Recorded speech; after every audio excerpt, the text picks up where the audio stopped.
in various research activities, so that not only teaching but training on different softwares, as well as I'm working with some areas where with the कैसे PhD लगेगा students. क्योंकि मैं So मैं करना होएगा मैं तो भी करना है am I audible? So, how do we use AI in research, opportunities, challenges, and ethics? This is the title of where I would like to share my knowledge. How do we generate the idea? How do we optimize our results? On that basis, we would try to actually introduce you first with the preliminary part of AI. Still, there are a lot of there are a lot of applications where we can apply these AI tools. For example, if I go into healthcare sector, so what happens? If I go ahead for hospital, please change the slide. Go to the next slide, please.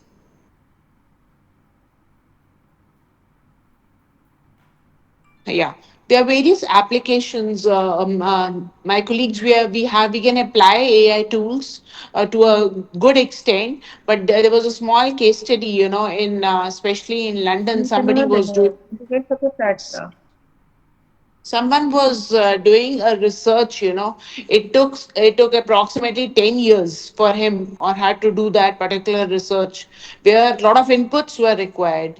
But the time AI came into existence, the same inputs were put into the software. They got the similar answers, so they validated the results that AI can be very, very helpful to us, because not only it is time consuming, but also it can give us accuracy in our results. So in various sectors we can apply these AI tools. For example, if I go into healthcare sector, we were talking about the diagnostic tools. If you can analyze a lot of medical images and you can assess the diagnostic accuracy. That how do you check the diagnostic accuracy? We have certain statistical models where we can check the sensitivity and specificity, and further we can visualize also by taking the help of ROC and AUC curves, where we can see that how much accurate is the diagnostic kit with us, fine, as well as the patient outcomes and the clinical workflow. So healthcare sector, AI can be implemented in the best of the manner to validate our results, not only validate, but even to come up with the novel researches. Fine. Second application, if you can observe in the slides, it is we can link ourselves to supply chain models.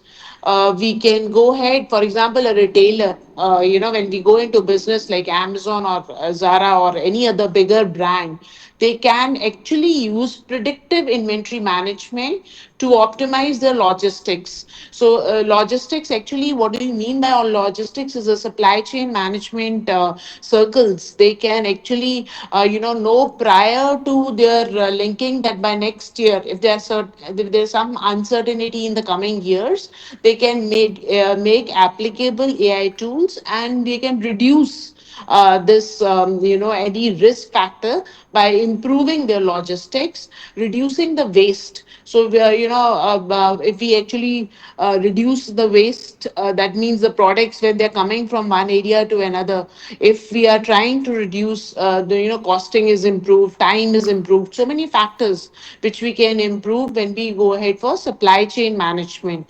Even we can forecast. AI can help you in the forecasting your demand, in the coming times. So the AI can be very well applicable in the business models. Not only this, even in education sector, we are actually working on the specific. If we work on the specific schools, or if we work on the student engagement, and I want to see the outcome of the students, I want to see how the infrastructure can be developed better, so that the students can be benefited, and the whole economy gets benefited by this. So in education sector also we can apply the AI in a competitive manner. then there can be a lot of case studies where you will see that in financial institutions, taking the help of machine learning algorithms, you can even detect the frauds. Like audits. We are talking about the audits, and those audits should be in the regular basis. So it becomes very difficult for going ahead for physical audits. Every person is moving from one place to another. Most of the work gets stopped. So AI can be beneficial to us to remove the or detect the audits, to understand the efficacy, false positive rate, as well as false positive rate is nothing but it is an error which comes into our results. If we do, for example, any particular problem in hand, we have false positive or false negative. That is nothing. If you have heard about type 1 and type 2 errors which can come into your results, so these challenges can be very well dealt by taking the help of AI tools. Fine. So there are various applications where we can apply AI tools. But today, we will be linking ourselves to how there are a lot of ethical issues which come into existence. There, we need to optimize our models. We need to reduce the biasness into our results. So, in that case, how do AI becomes a powerful amplifier? Fine. So the first goal is, if we are not using any ethical codes behind all this AI, what will happen? It will harm the data sets, and it will reduce the bias. Sorry, it will increase the biasness in our results, as well as it can. There will be a lot of privacy issues, and I don't want to give you a right example. Even politicians these days, they are trying to buy a lot of data sets, and they are disturbing other politicians. So there are negative effects also of AI. So there is a bigger need that we have to use ethics behind this AI tools. What is the goal of AI? It helps to maintain the integrity, transparency, and fairness to ensure the public trust in the science. So can we say, can AI replace human research? The answer is no. AI is only a powerful cognitive assistant. You can say it is AI is a facilitator to a researcher, or to any particular area, but it cannot replace the human research. We It gives us the easy processes and the outcomes in a fairer, better time, and the things are transparent. But without human oversight, we cannot, without humans, we cannot build up the hypothesis, we cannot train the data sets, the outcomes cannot be checked and validated. So humans and AI are going to move parallelly in the same direction. Fine. So AI is a powerful amplifier, but AI is also a cognitive assistant to us. Why do I say this? Because it helps to generate the ideas. Sometimes, we are sitting in the labs and we don't know, some new idea gets generated by using the previous ideas. So it helps to generate the idea which can be novel and which we can forego a particular research in that particular area. It helps to improve the ethics. It's a very, very important thing that we have to work on the ethics along with usage of AI. So that means biasness have to be removed. Biasness, I hope everybody understands that there is a skewness inside a particular data, or the data is concentrated towards one particular region and the other region is ignored. So for example, I'm talking about, we are using AI tools, and I want some references in context to India, but I just substitute my results, and I ask the references. It will all give me Western culture, Western place. All those references will come. They have their target population different. Can we use it or not? That has to be checked, by the human. humans. So plagiarism is another area where people are copy pasting things without reading into things. They are moving. That we'll be talking about the plagiarism issues. We'll be talking about the privacy issues. So this is the second component of that is ethics has to be taken care of. Third component is every researcher tries to build a particular methodology for his or her research. So we try to optimize that research. For example, somebody is working in precision medicine or somebody is working in predictive modeling, so they have to build up those accurate models where they need to optimize their research areas. We by using these AI tools, it actually helps us to make our work easier day by day, and we are happy, all of us, we are very happy with the AI tools. And everybody, I think, all from the age of 6 to 7 years and till the age of 60 years, people have started using these AI tools, and they are coming up with a lot of new things which are not figured out before. Please, can you change the? It's the third slide, ma'am. Yeah. Yes. Yes. This one. This one. So there are challenges in our traditional research. When we were doing our research previously, we were very slow. Why we intentionally were not very slow, but we have a specified time that a certain weeks were given to us. We were moving with the literature review and lot of piles and lot of papers. Like I do meta analysis, so for meta analysis, lot of publications have to be there to start your analysis. So the literature review used to take weeks, months, even 6 months minimum for meta analysis to collect the literature review.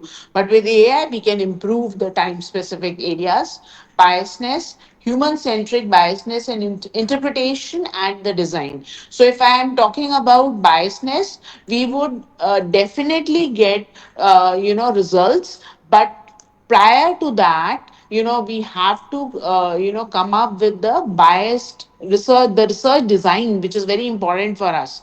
That can be easily created by AI. We can actually specify it more better. Human centric biasness, like selection bias is there. Somebody is going to a particular area and selecting that particular data set, ignoring other data sets. So what will happen, we'll end up into the biasness. And repetitive tasks manually, if you have heard this term called data cleaning and data editing or checking the data, it used to take days to calculate, to manually clean the data sets. One person is doing, another is checking, again we are reading the data, again some outliers are there. So it took a lot of time for doing a research. So AI definitely, my colleagues, it gives us faster insights by synthesizing our knowledge, which is coming globally, and it helps us in discovering the gaps which are there and helping us to interconnect with the novel researchers, and allows us to have optimization in the study designs. So when I say optimization, how can we see there is optimization in the design? We can visually see it before and after the data sets. If I used to see before, what we used to have, we have large stack of papers, and and when I was doing my research, we used to go to the library, consult the journals. A lot of data sets were being consulted, but now it's a high speed processing chips which are there with the focus laser beams. So you just can extract the data sitting in your room, that all the data sets along with their literature review can be easily detected by taking the help of AI. So I hope,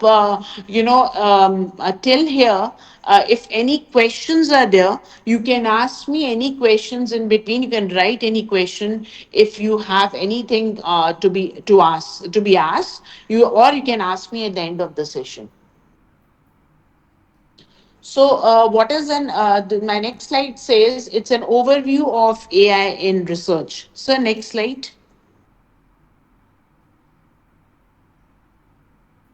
So, next slide. Hello. Next slide, sir. Wait, Okay.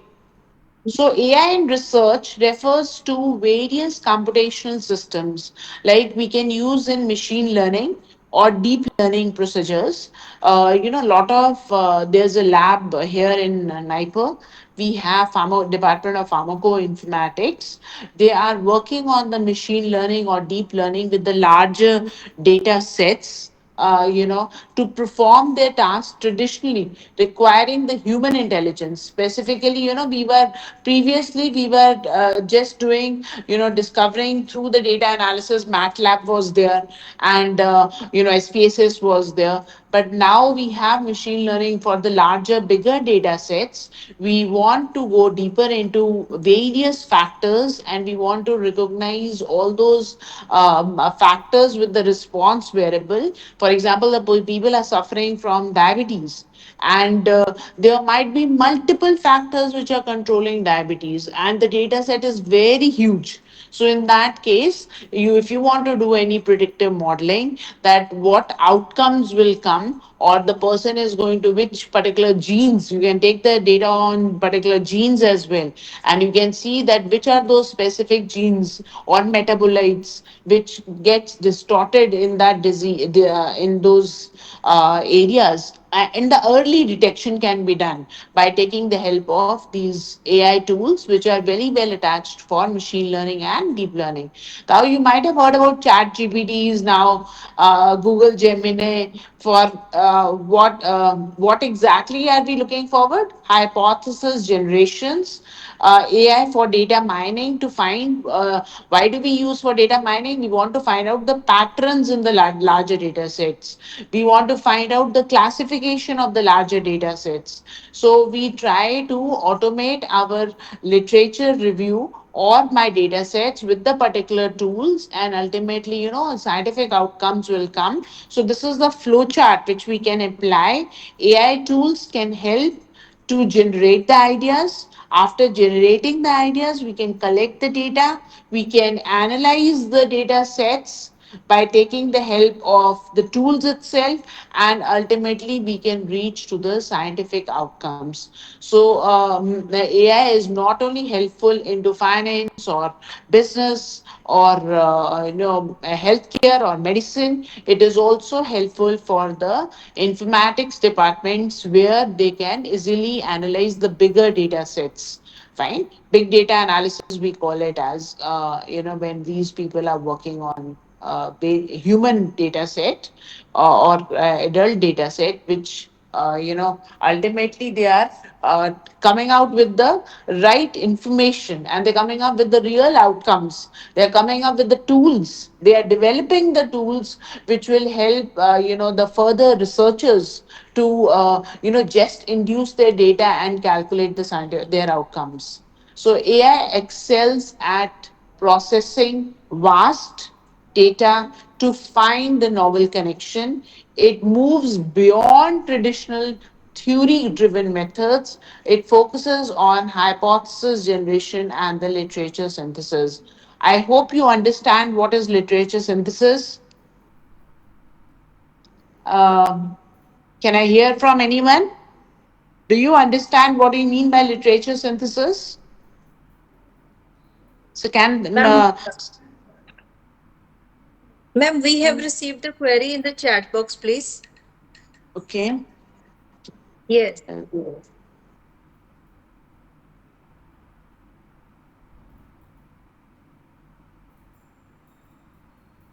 Just a For chat second. box right, we have given to you, ma'am. Actually, this I'm having my phone right here now, so just a second. Ma'am, is it not possible on the laptop? Yeah, it is not Laptop or possible. I tried my level best, so that it is possible on the laptop. So it is more easier, for me to explain all the things clearly. Um, okay. What is the query? Anyone, please? Ma'am, actually, we have now Okay. unmute. We have Okay. Okay. At the end, they can ask me all their queries. Fine. we are So I. going to unmute, ma'am. We are going to unmute because previously we have muted all the mics also. Okay. Okay. So Fine. Fine. first Fine. of all, I have stopped the sharing, then giving the all Mm. unmute rights to all. Yeah. Wait, Yeah. ma'am.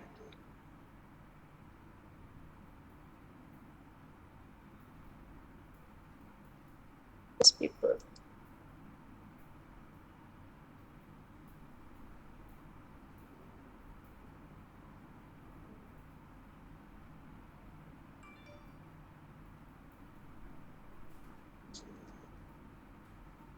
So now, ma'am, we are allowing the mic to all the attendees.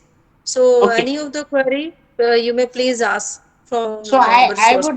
I would like to ask that, do you know what do you mean by literature synthesis? Anybody, please?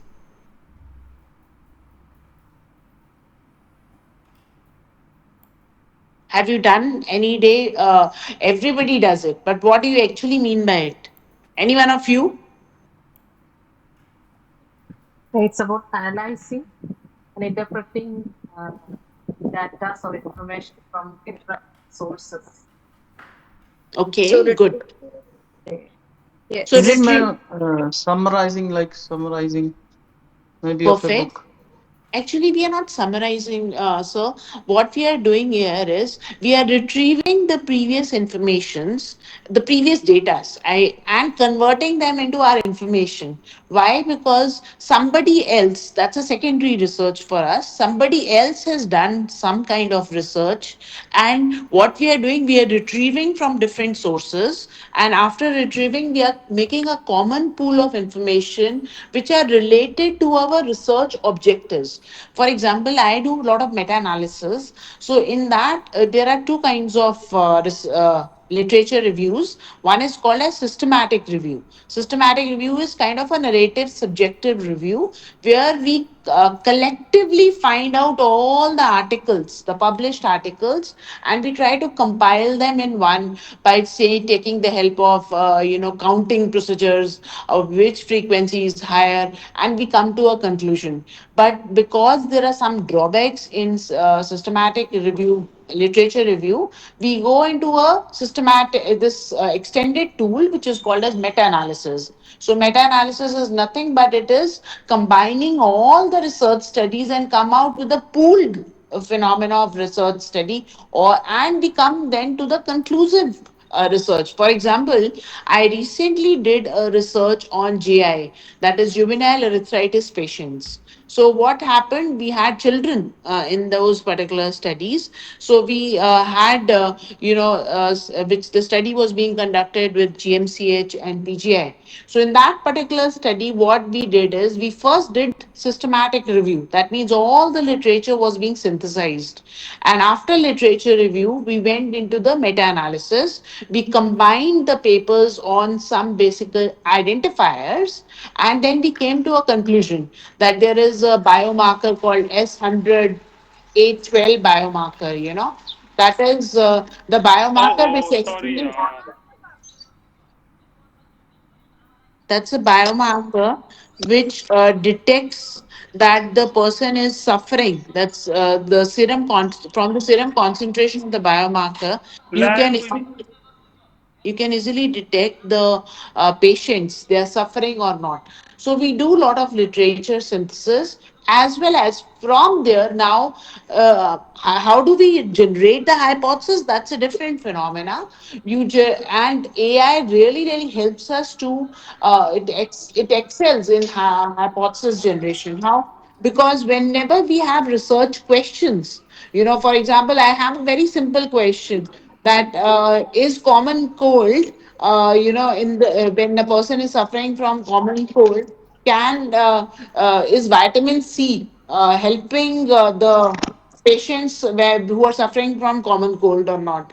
So what I'll do, I'll classify the patients. I'll see what particular inclusion exclusion criteria I'm going to have. नहीं So मैंने on नहीं that करना basis, एक उधर है मगर घर है उधर है मगर घर है ना on the basis we will develop certain hypotheses.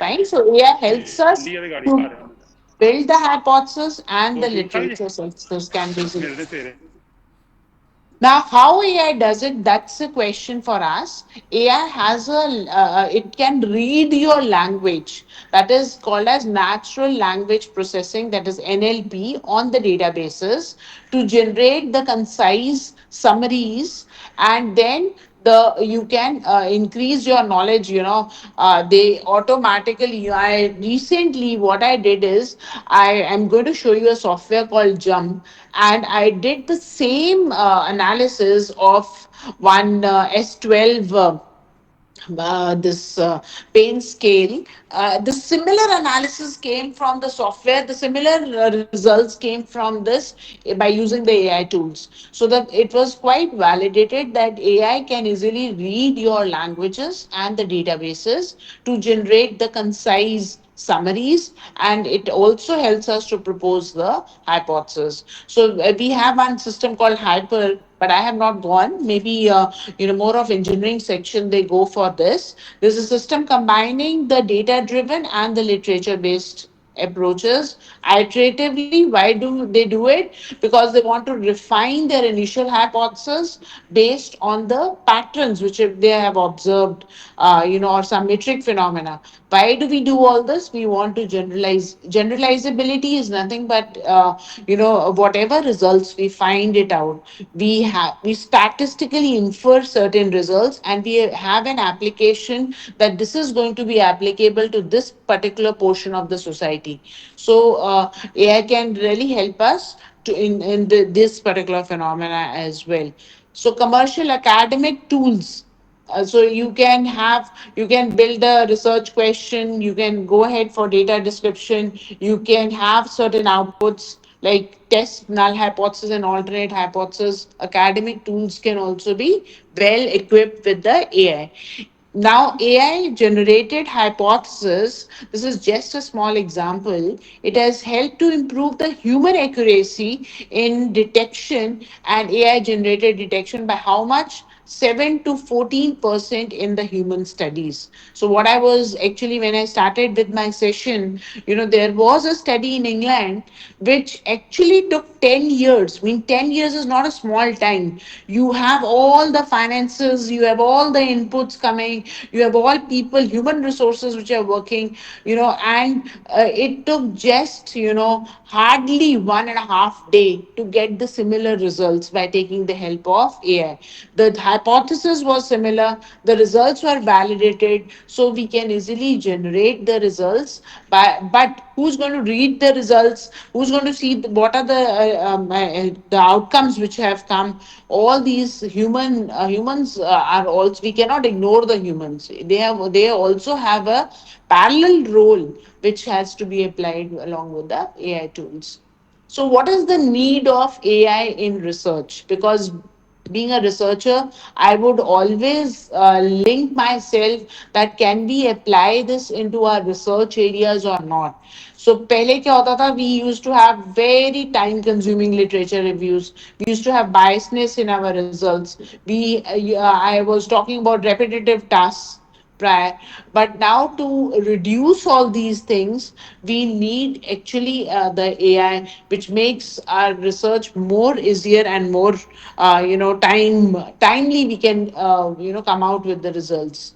How AI is going to be helpful? It has faster insights, it discovers the gaps, and it optimizes the study designs. So we can take the help of before and after AI in the research workflow.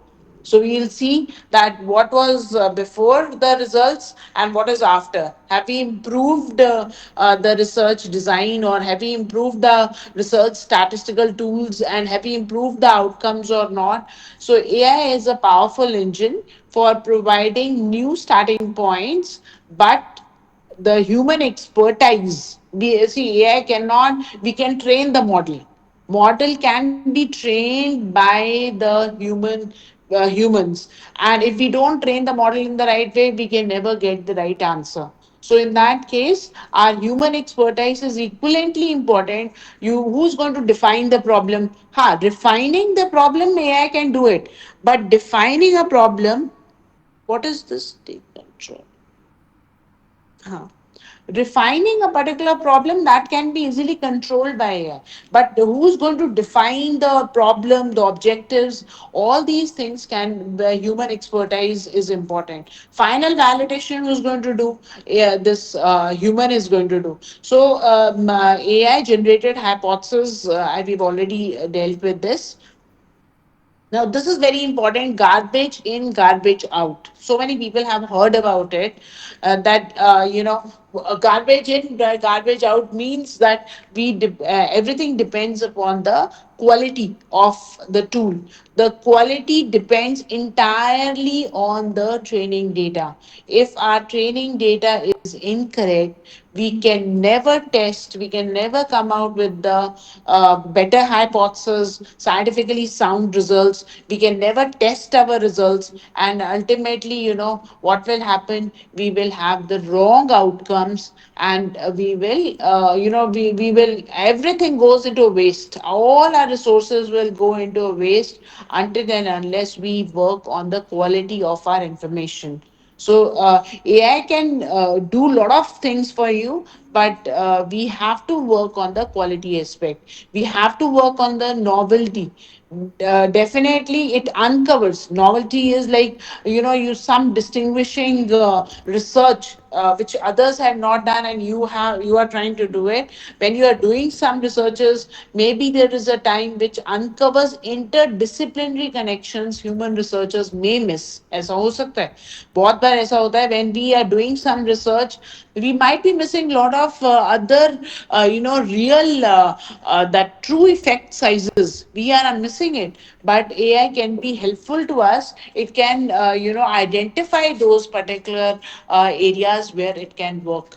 Scale, process millions of documents, which is impossible for humans. Being into research, I'll tell you that we were preparing just the references of CKD disease, that is chronic kidney disease. The student which was sitting to me next to me prior, he was from the PhD in pharmacy practice. He said, end documents he has retrieved from by taking the help of AI tools.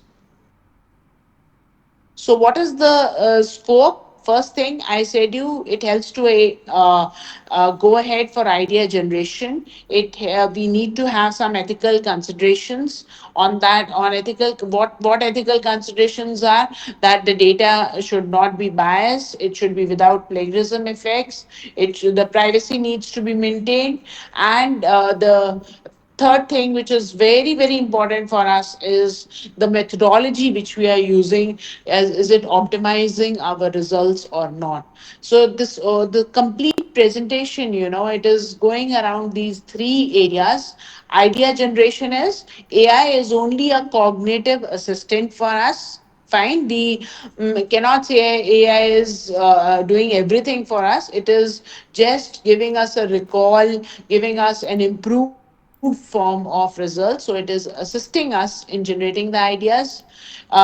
We have to create ethical foundations nowadays. We had a lot of plagiarism software like Trinity and all these things, but nowadays these softwares have also started working on what information we have picked up from the AI literature. They are also going to highlight it, that this is the information which was being picked up by taking the help of AI tools.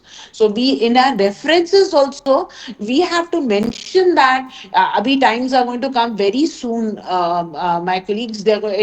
We have to give the references of these AI tools, that what tools we have used when we are doing our research. Fine, as we used to give all the references. So the big challenges is biasness, plagiarism, and privacy. How to manage them? I think this is the scope where we all need to work on. on how we can improve on ethical foundations. Still, we don't think that only 5% or 10% of the work has been done, but still there is a lot of scope, to cover about the what ethical grounds we have to follow when we go ahead for using AI. Methodology optimization, I'll be discussing in my coming slides. AI for efficiency and robust results. So whenever I'm talking about a medicine, I want to see the effectiveness of the medicine, the safety of the medication. I want to come up with the robust results. I want to generalize my results. So that point in time, my methodology has to be optimized.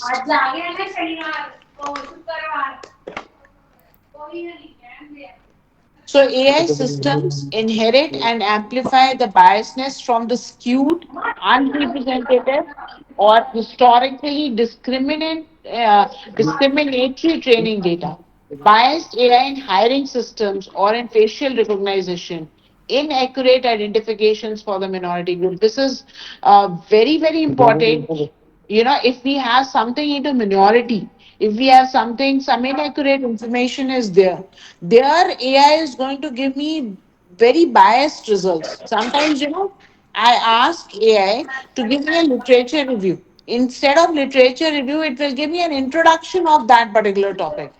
So the point is, it amplifies, there'll be skewness in our results, or the results are going to be unrepresentative if we do not cover up the proper information, or it will if we don't identify the information in the right manner, it will give me all biased information.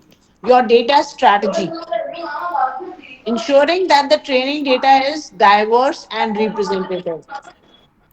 I hope you understand this representative word. Ma'am, I think Prabjot Kaur, so please mute your mic. Prabjot There, Kaur, there are mute your lot. mic, please. There, Ma'am, that's why we, mute all the mics and giving the chatter hi, session only. colleagues, please kindly mute your mic, and only the person who wants to answer, that person can only take that mic and again mute it after answering me back. I think all of you mute your Yes, mics for a ma'am. while, because there is a lot of disturbance which is coming on the opposite side. But anyways, Yes, ma'am. I have. okay. Yes, So ma'am. It is okay. okay, okay. Anybody who wants to answer me that, whenever we go ahead for data strategy, we prepare a data strategy. That means there are two kinds of data. One is called as training data, other is called as test data. The training data, I say it should be diverse and representative. Very, very important. Your sampling techniques are important here. You need to take the diversified information, and that diversified information should be a representative of the whole population. If your information which you have trained the data to AI model, you have given a data set to AI model and asked him to generate the accuracy of the model. If I have given the wrong information, so what will happen? The results, the algorithms, whichever the AI is going to use the algorithms very easily. I'm true to you that if I just want to see any algorithm led, like any testing, Peto's test, the standard mean differences, any test particular, there are algorithms we can employ them. They can easily detect the things, but if your data has to be diverse and representative, not only this, you need to regularly check by auditing. Auditing does not mean only physical auditing of the inventory. Here also we need some auditing perspective. Auditing actually means that we need to have, we need to check the algorithms. Like, I'll tell you, we were working on this meta analysis last year. So there is a scale which was set by Cochrane. It is the scale is on risk of biasness. You can easily, for each research study, you can easily calculate the risk of biasness. So you put your study, you give them all the domains, and automatically they'll give you a final conclusion that what is the quality of the study. But don't you think that if we don't audit what is happening with the algorithm, have we trained the data set in a proper way or not? Did we miss anything? So if we don't strategize our data, we again cannot come to a better information. So our motive behind is the diversity of information has to be present, which is quite representative.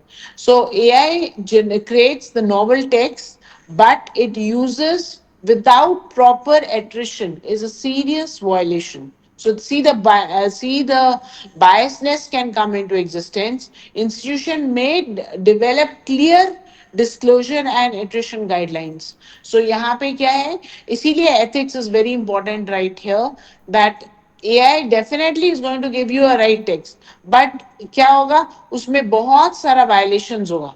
Every institute has got different guidelines, so we have to check that does it apply to our research, does it apply to our institution or not. So those things line by line we have to go ahead for proper disclosure and guidelines. That also will create the biasness. Researchers must disclose which AI tools were used and for which specific tasks. Now, my colleagues, this is very, very important. Time is actually going to come where you will write a paper and the paper will come back to you. Why? Because you might have used AI tools for various specific tasks like data analysis, proofreading, outlier effects, data cleaning, all these things. But we have to treat AI like a co-author.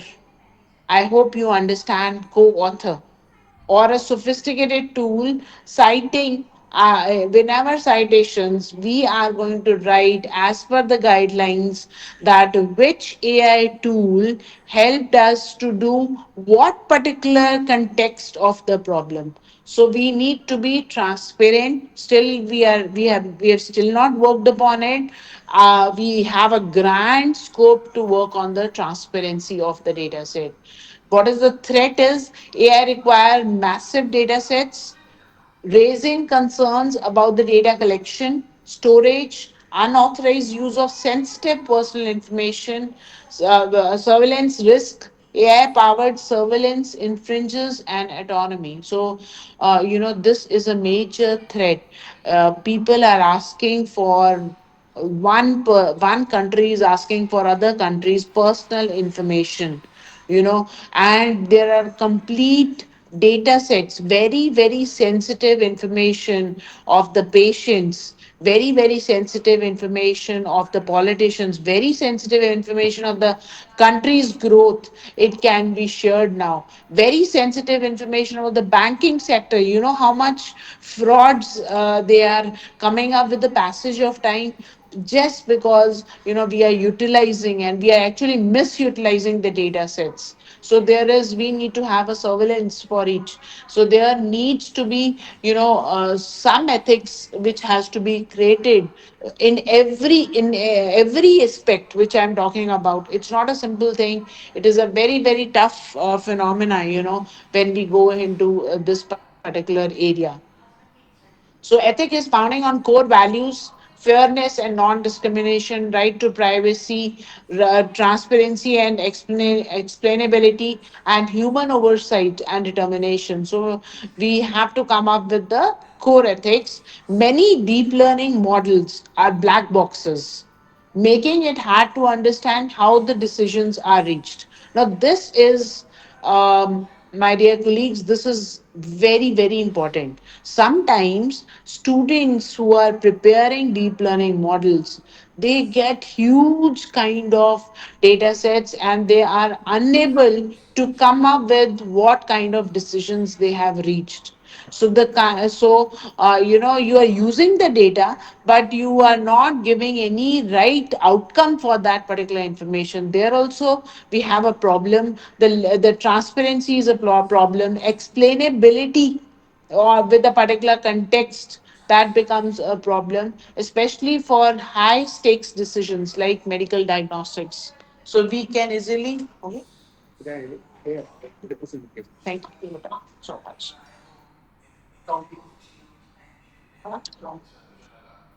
And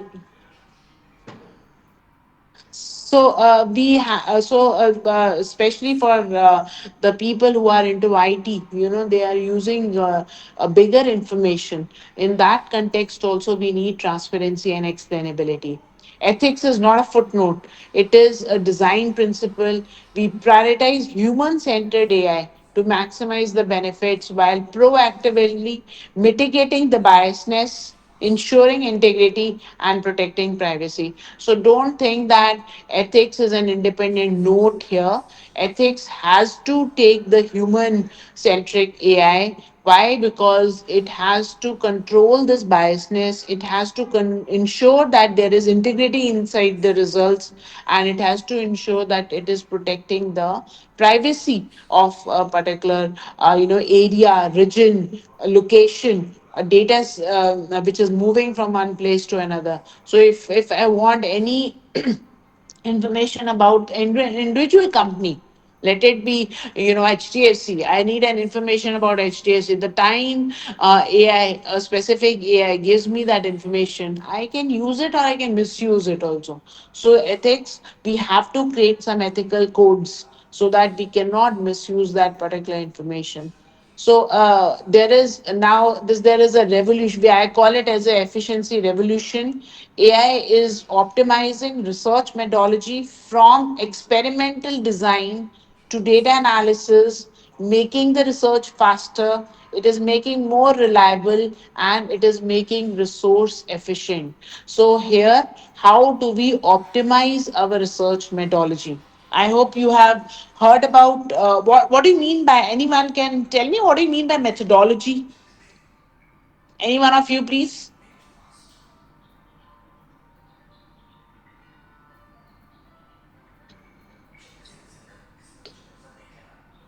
Anyone? Different methods that we use to conduct the research. The ways or procedures or a blueprint which we are trying to carry down any particular experimental research. Experimental, when I say experimental designs, there are number of designs. You might have heard about combined designs, full factorial designs. You might have heard about, it's all ANOVA.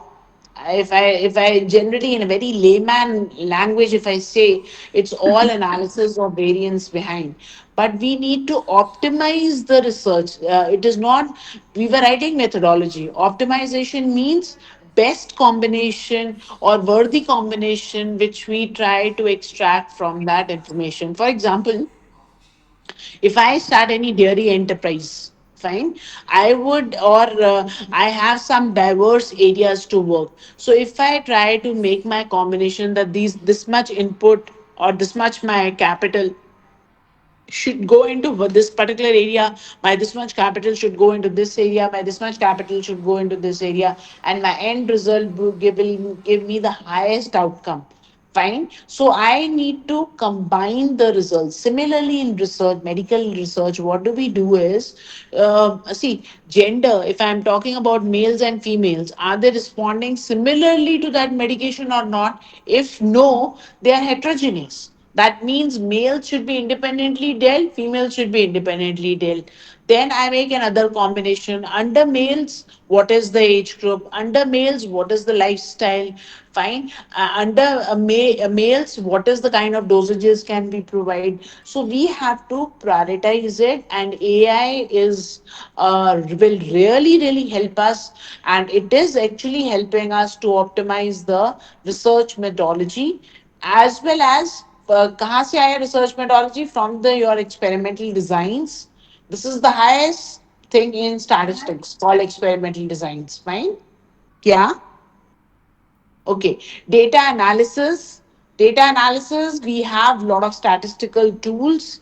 We have a lot of mathematical tools as well to analyze the particular data into information, which is making the research very fast. It is making the research more reliable as well as resource efficient. So, first is optimization area one, which we have to work, which we already worked on, enhanced data pre processing. I hope everybody understands if they are doing any kind of research, we go ahead for, for example, whenever we eat food, we first decorate our plate, each and everything, that this is the content we are going to have. Similarly, whenever analysis is going to be done, we have to pre-process the data. What do you mean by pre-processing? Pre-processing means, do we have any missing data? So for missing data, we have imputation, data imputation, fine. For some outliers, we can easily detect those outliers inside the data. Is the data relevant? What exactly our research objectives are there? Is the data relevant? So or कई बार क्या होता है, we have duplicate cases. I have already entered case number 12, and again I am entering case number 12 at 34. So again, that means there is duplication inside the data set. So what is that called? The word is called as noise reduction. So how do we do it? We have tools to identify the low relevant information, some duplicate information, some incorrect data. When somebody says that measure systolic blood pressure or measured by this diastolic blood pressure. So diastolic or systolic blood pressure has a certain range. If I am working in that particular range, definitely I can come up with the better results. But if I am entering the wrong data and asking AI to perform for me, it will give me a wrong analysis. So using statistical, or nowadays not only statistical, ML tools have also come, which is called as K nearest neighbors, is nothing but classification of the data set is being done to accurately substitute the missing data points. I'll just tell you one small example. One PGI doctor from Department of Pediatrics, some pediatrician came to me and he said that, ma'am, can you please analyze? I've got 250, I think, no, he had got 500 infant who are born kids. He said that, please can you do it, keep the kids who were suffering, the newborns who were suffering from jaundice. They are, the time they are okay from jaundice, they will never report back to PGI. So there was 50, when I saw the data, it was 50% of the data was missing. So he said, what can we do with this data now? 50% of the data, why it was missing? What was the reason? That anybody who's okay with the jaundice, any baby who's okay with the jaundice, her mother would never come back, with the baby and give the results of that. So the point here is, there was a lot of information was missing. So we have tools which are called as imputation tools, where we can, automatically a case one, it will go case wise. So it will see what is happening throughout the case to a particular individual, and it will try to, through the regression tools, it will try to fill in all the observations. But now AI is such a beneficially good for you guys, that you don't have to work on all these data sets. You just have to go ahead for, if your 50% data is missing, your patterns are missing, so you can just have to give the name of the tool, data imputation or exponential smoothing or whatever measurement, replaced by mean, replaced by average. Automatically the data will get filled by the accurate data points. Fine. This is the first area, which is called as pre-processing, and we need optimization in this area. Second area is experimental designs and parameter tuning. So this is hyperparameter AI. This is one of the advanced tools which we call as a Bayesian. You might have heard about in probability a Bayesian approach. This is Bayesian network optimization. It helps to find out the optimal training data sets, learning rate or batch sizes for the AI models. Saves significant computational times and improve the final model accuracy. So, what exactly it is? I'll give you in a very simplified language, that. A physician wants to study the Alzheimer patients, and he wants to test the symptom.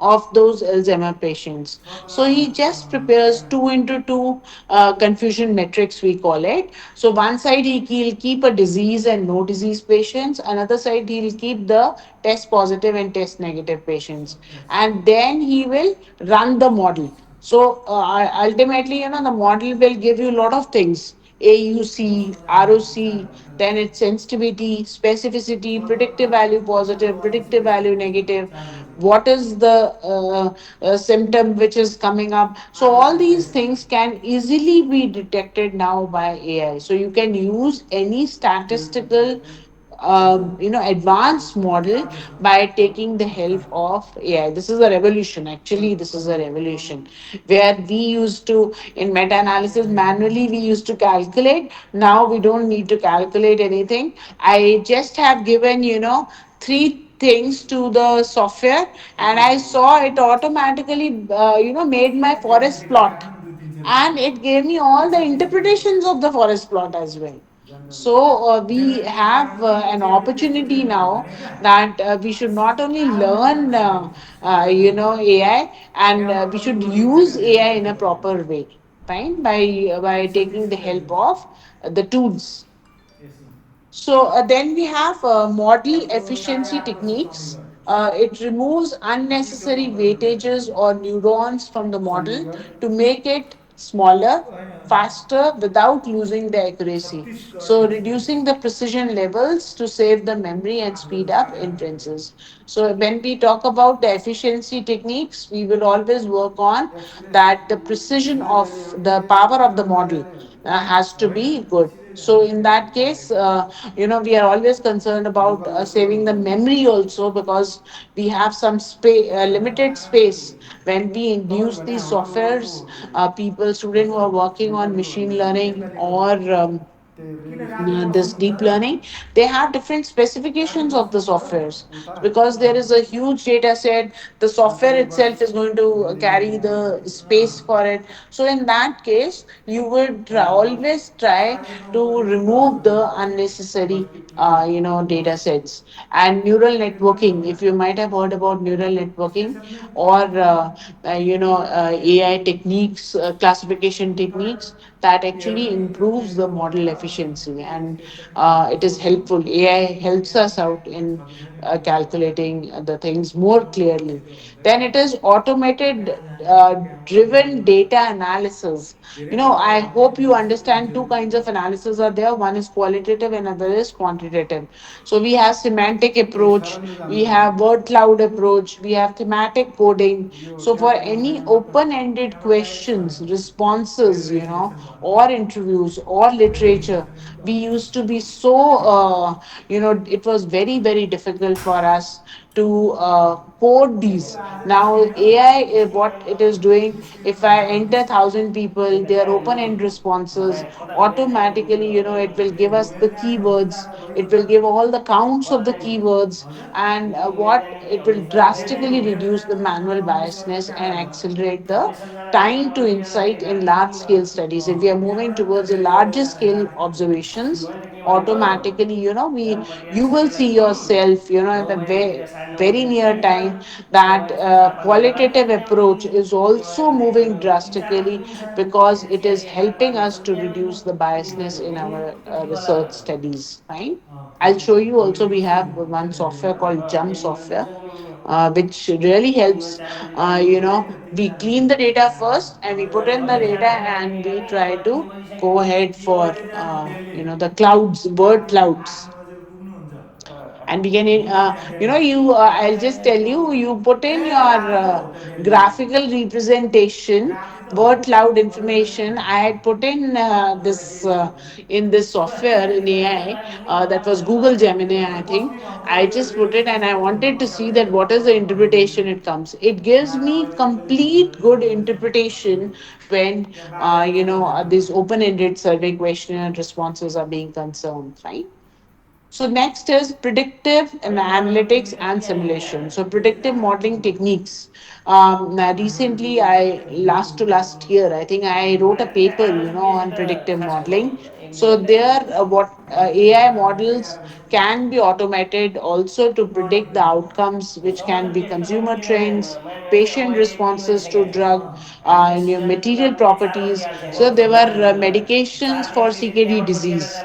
So we had combinations of medications for CKD disease. So depending upon the history of the patient, it was deciding that which combination is better for each patient. I'm talking about each single patient. There were approximately 200 patients with us, and for each patient, the model is being built up, seeing his age, his other factors, his history of the disease, previous or any other comorbidity conditions. It is automatically giving me a predictive model that which particular combination will work the best. So that is into medical sciences.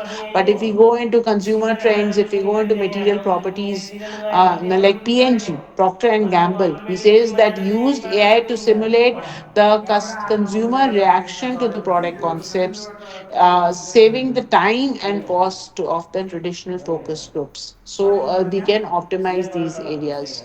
Anybody wants to ask till here anything? Chandigarh जानुभयो दिल्लीबाट चण्डीगढबाट होला Any one of you?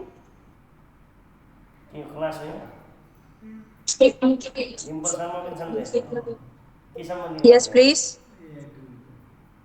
Anybody is interested to ask anything? Ma'am ये software कौन सी बात कर रहे हो, ये पाइथन की बात कर रहे हो आप? छैन See, yes, sir.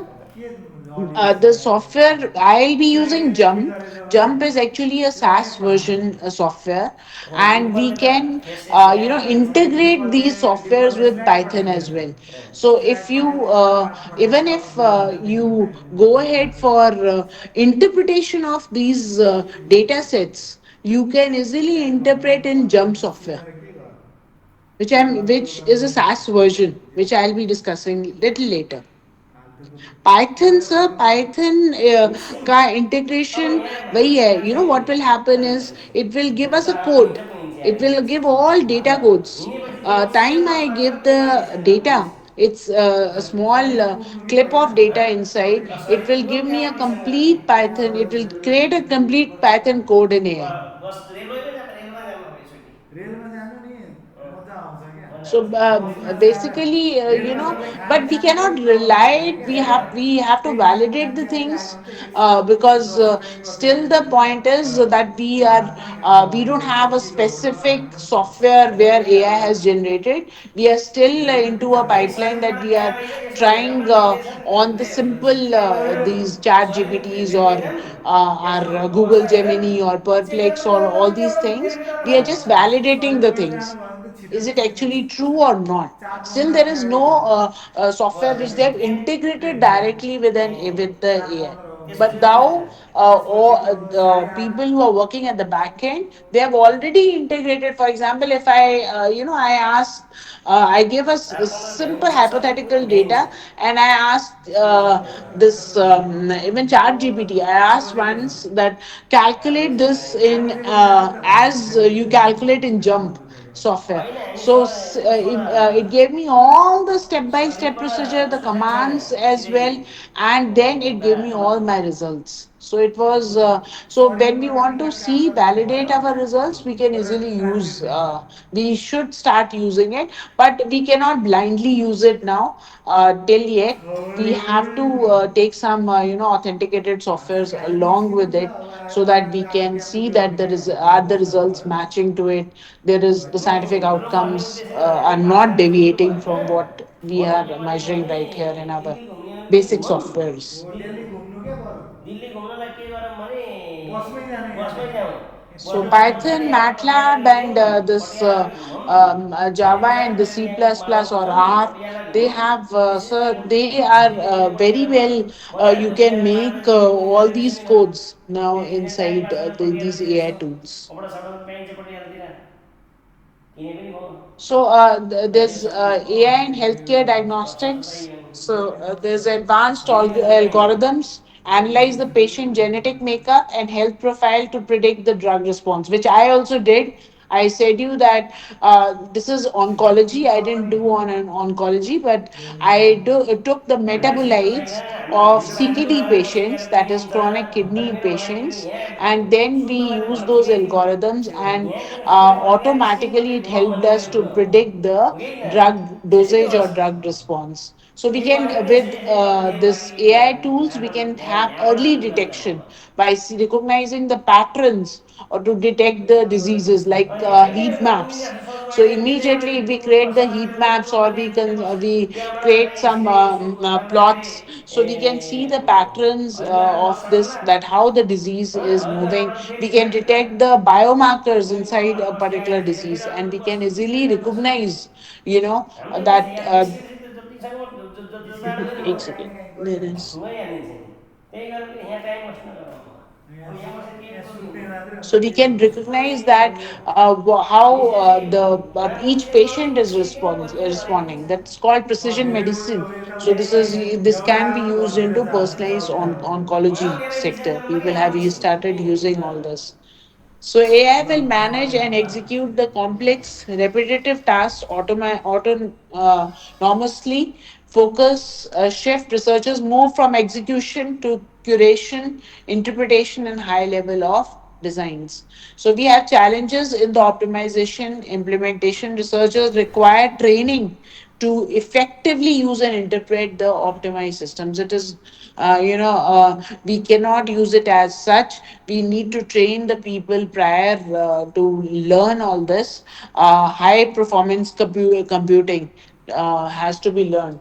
So if we move into, the data, the bigger datas, or higher computing informations, or higher in data information, then only, we can interpret all these things by learning. But there are certain challenges we are still facing, researchers are facing, so many researchers including us. So we are still facing. Why? Because we actually need some training measures to effectively optimize our results. Synthesis and call to action. AI is indispensable partner. Take ways like embrace AI for novelty, the idea generation, which we call it, upload ethics, and leverage AI for efficiency.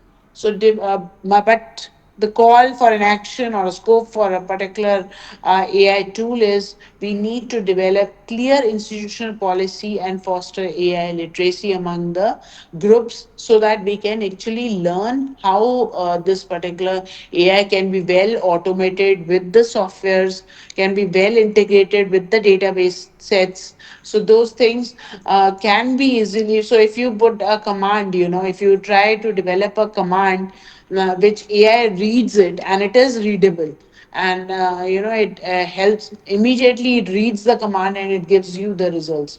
But we all need to have certain trainings in this particular sector. So what are the benefits? Speed is one of the benefit. You get global literature in minutes. You can uncover the interdisciplinary connections. Objectivity is to reduce the human confirmation bias in the initial research phase.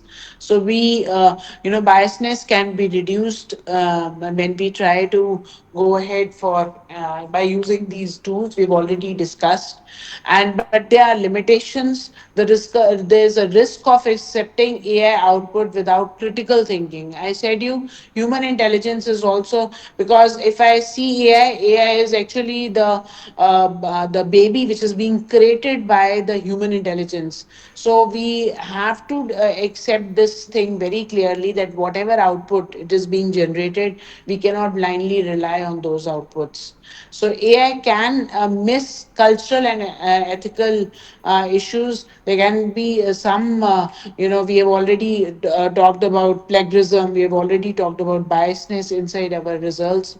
Ideas must always be vetted by human for scientific and logical feasibility. So it will generate ideas, but if you don't check how much feasible it is, does this scientific outcome really going to benefit benefit the society or not. So all these things, we have some ethical boards also in NIPER.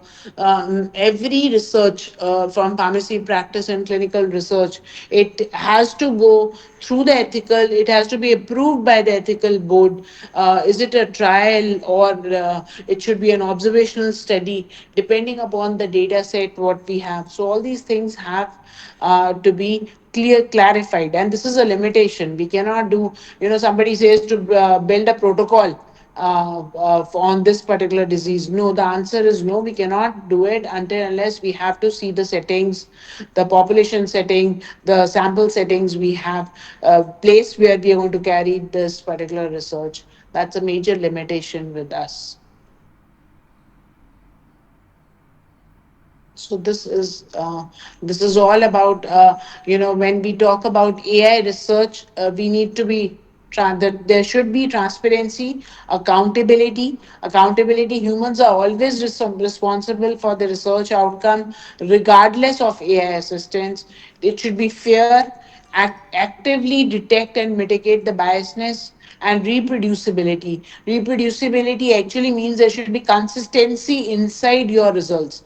So if you have AI driven results and your methodologies, if they replicate by each other, that means you are moving towards the right direction. So we can, sometimes, we have a holdout sample and analysis sample. We try to work on both the samples, and we see that are the results replicating to each other. So we check the consistency inside the data set. So, but there are data leakages, and there is a risk when we use AI research sets. Biasness.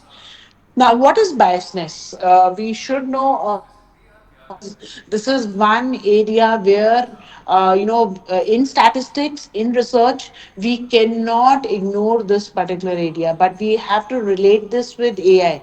Now, so what is biasness? It is systematic, it is a repeatable error in the computer system that produce unfairly prejudiced results. In research, it leads to the flawed conclusions and potentially inequitable policy recommendations. So, sometimes you are, for example, there is a weighing machine. Fine. So if you see the results are coming and again they are coming different, fine. That means your conclusion cannot be that what is your weight. So there, if your research design is incorrect, if your conduct of your analysis is incorrect, if the model algorithm set is incorrect, you will end up to the wrong conclusion. And for example, if a diagnostic AI is trained mostly on male patients. So, what we have taken, we have trained a model of AI on the male patients in the hospital setting. It may exhibit lower accuracy or miss the conditions entirely when evaluating the female patients. Now, we had trained a model for the male patients, and the time we are talking about female patients, if you want to evaluate the same trained model, it is not, maybe it does not work on the female patients. Why? Because they are showing heterogeneity inside. So biasness can occur at any stage. It can be a data set bias. That's the reason, colleagues, we actually go ahead for classification of the model. That's the reason we have cluster sampling, we have cluster neighboring. So all these and techniques is to check the data set. The most common source when data is incomplete, it is not representative, or it has reflects some historical prejudice. So there we enter into data set biasness. Model biasness by taking the help of algorithms.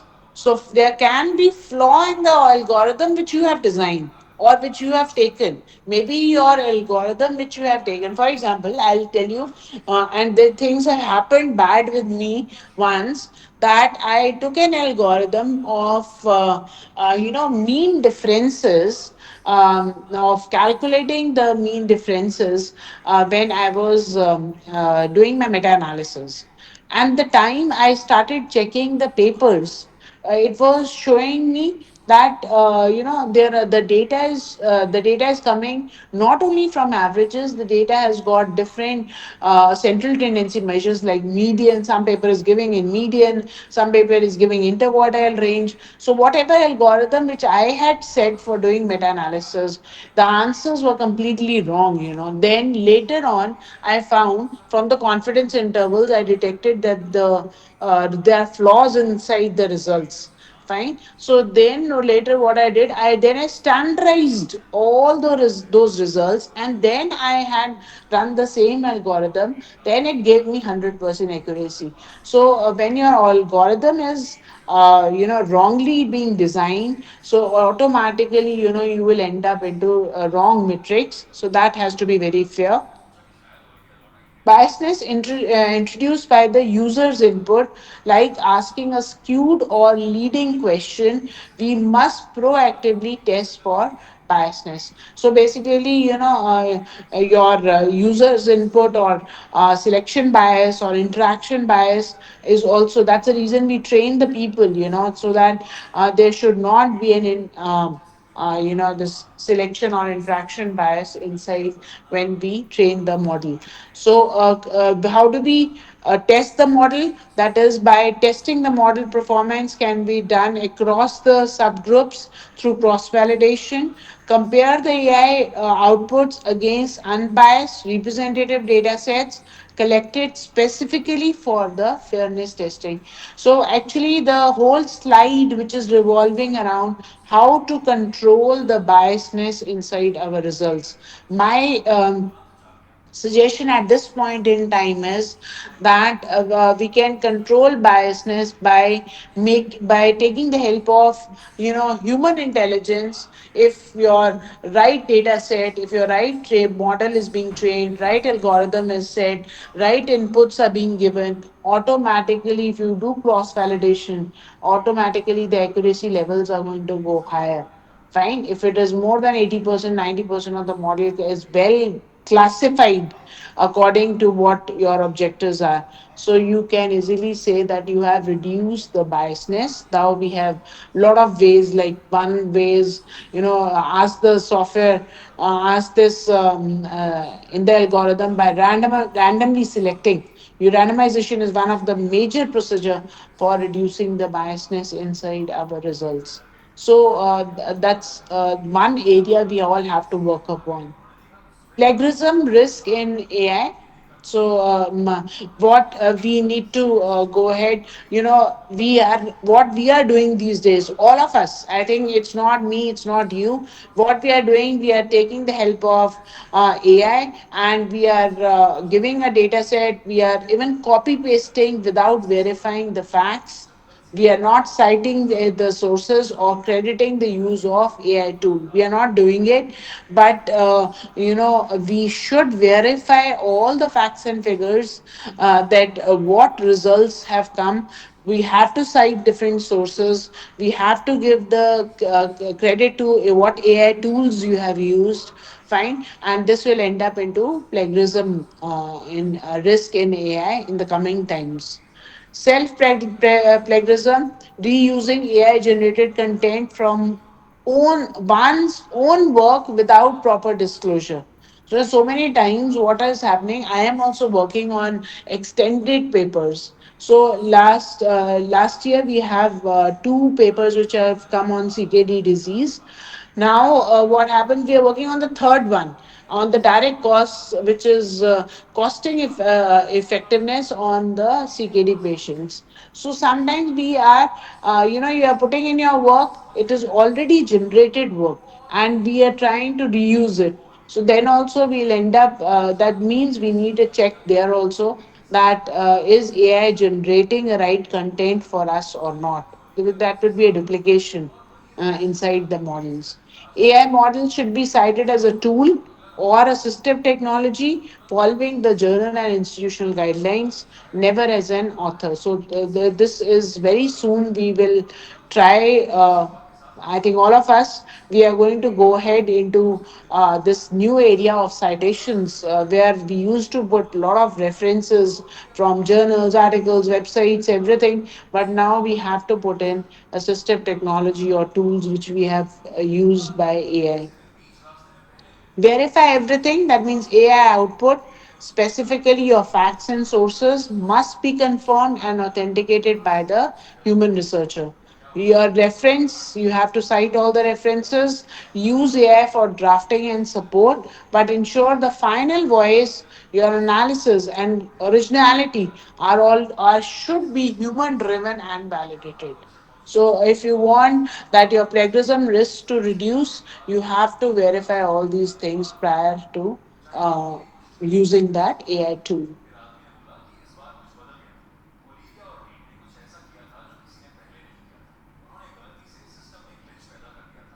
So I come to now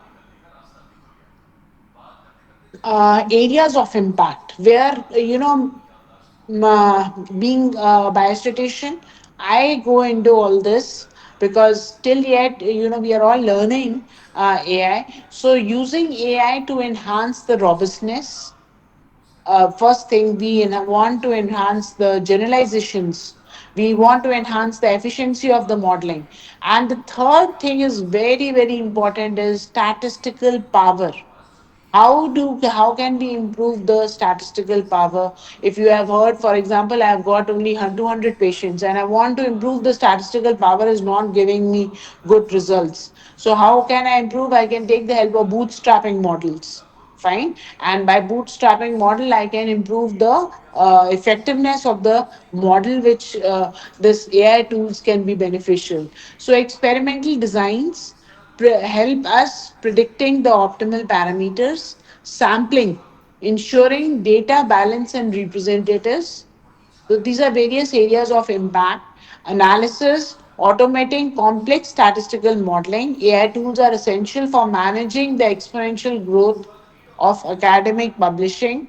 Automatically, it scans, summarizing maps, research trends, so pinpointing the key authors. So all these things, it can AI can do for us.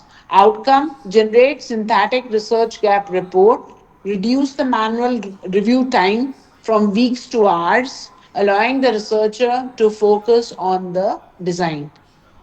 It recommends us the most suitable statistical model. So sometimes we are working, we have got a data, and we are unable that which particular model will suit the best. It will identify for us that which particular, for example, if I am working on repeated measure design these days, so I the time I substitute my data, I would easily get the mixed models or repeated measure design. Thus, again, I'll say human intelligence at the back end is must for going ahead for a suitable model. But AI helps us in giving us recommendations. Hypothesis testing, it runs multiple statistical tests and corrects for multiple comparisons. It uses ML to detect and correct the errors. If there are some errors in the data, outliers in the data, inconsistencies in the data sets, we can easily clarify. Or I said you data imputation, sometimes you have missing data, so if we can go ahead for by taking the help of AI in the data imputation as well. So AI uses predictive modeling to stimulate the trial outcomes based on various input parameters. For example, in the clinical trial, AI can predict the optimal sample size and the patient inclusion criteria needed to achieve statistical significant results. Now, this is very, very important. Why? Whenever we go ahead for any randomized trials, the first thing we work on the optimal sample size. The second thing we work on inclusion exclusion criteria.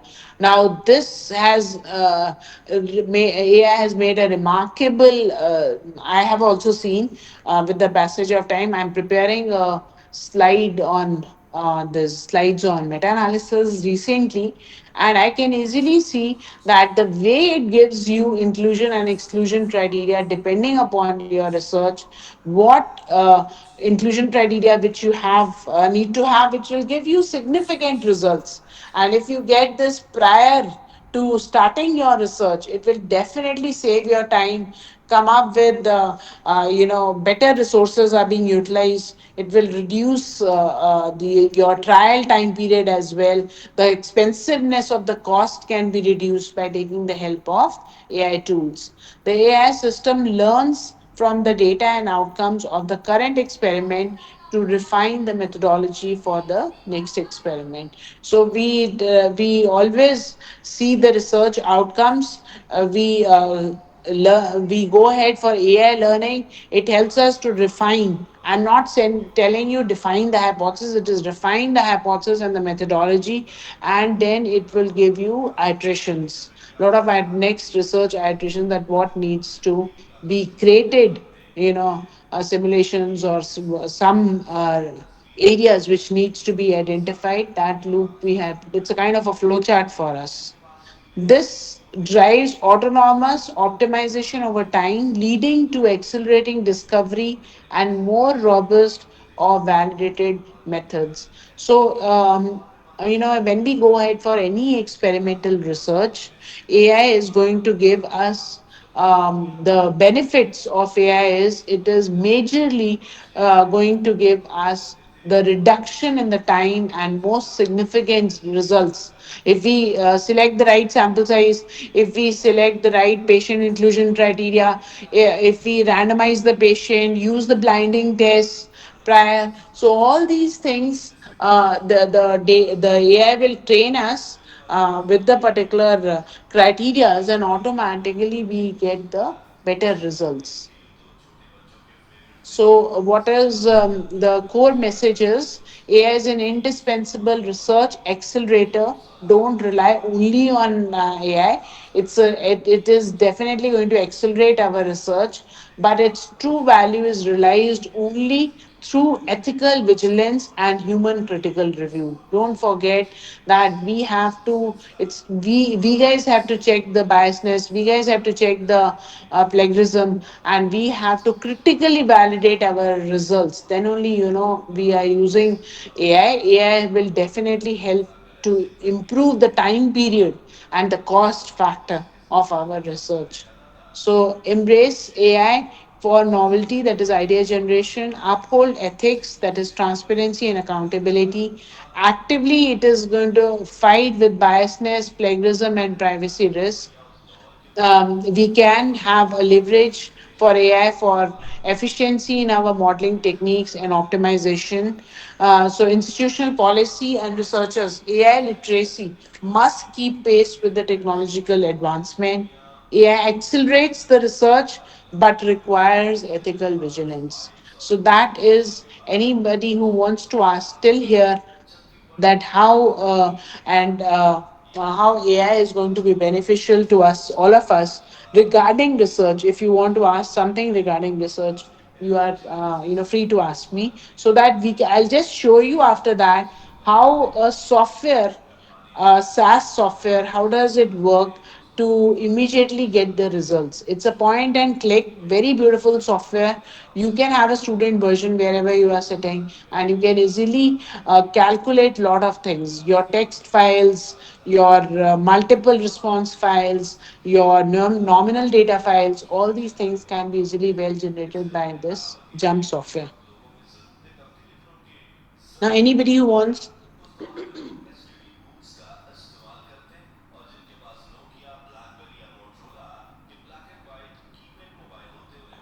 Ma'am, whatever you are told, it's correct. But all this require development of algorithm using Hmm. Python or some other language, which not make it not so easy to develop algorithm.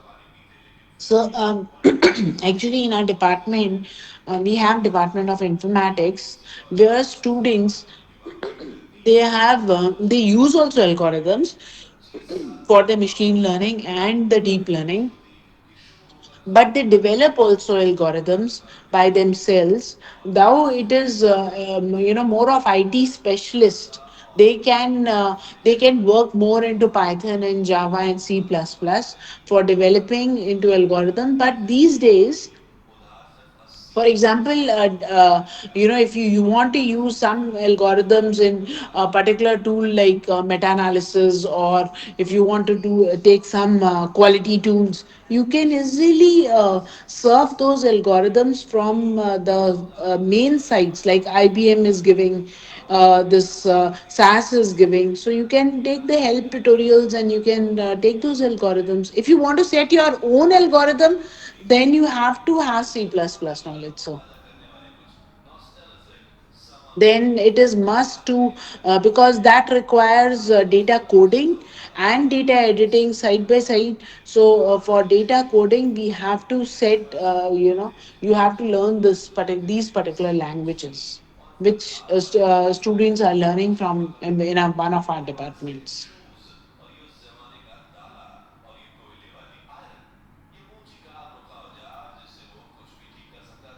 So you want to set your algorithm by yourself. You want to learn how to set the algorithm, or you want to apply an algorithm and see that what are the results? Ma'am, I am developing my own algorithm. Oh, that's great. That's so you know how C, C++, Java. I No, think no, only Python. only Using Python. Python. Yeah. That also is fine, because these days actually Python has really captured the whole market, and Python I think is well supported by AI also. Yes, Can ma'am. we? Ma'am, I know that development of algorithm is not so easy. It is Everybody not easy. can't develop No, algorithm. no, I say it. It is not easy. My brother and my bhabi both are IT engineers in US. I know they are into this process of development of algorithms and into developers there. So I know it is very difficult. But nowadays, they are also finding their job very risky. Why? Because in AI, these set algorithms will very soon you will see that you give the inputs, you will have a set algorithm. And if you give any data, it will ask you that should they prepare the commands in Python. If you give them yes, it prepares all the commands in Python. So, but that way you have to verify that are the commands absolutely correct or not. So that's the reason IT engineers are a little worried, that because they are the ones who are, and very few, lesser percentage of people, are there who actually develop those algorithms. But most of them are the ones who are using those algorithms. So we guys are using. I am using the algorithms. I'm not developing it. I'm not in development stage. I'm basically a biostatistician, so in that case, I you work on different softwares, and I try to come up with the effective results of each particular model. Some scientific outcomes are related. So I know how to R. I can easily apply R, but how to create an algorithm? Then you need a specialist. Like we have Dr. Professor Prabha Garg, ma'am, in the Department of Informatics. She's the one who's teaching students for developing algorithms. So I'll just show you in a smaller span that there is, a software which is called as Jump software. And it is very well integrated with your this AI tools as well.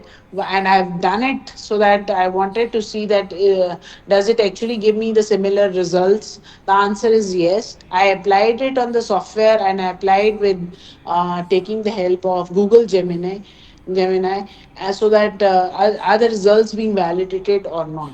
So this I ma'am, एक minute आप share करोगे slides? Can you please share the slides?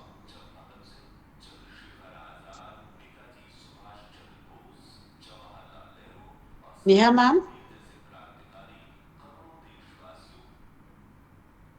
Neha ma'am, can you share the slides?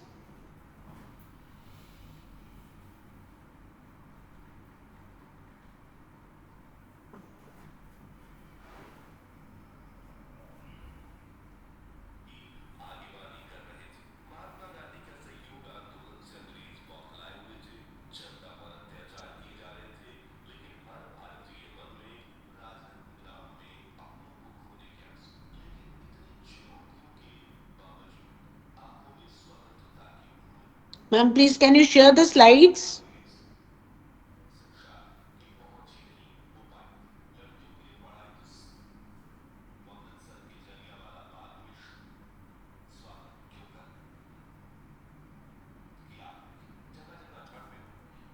Hello.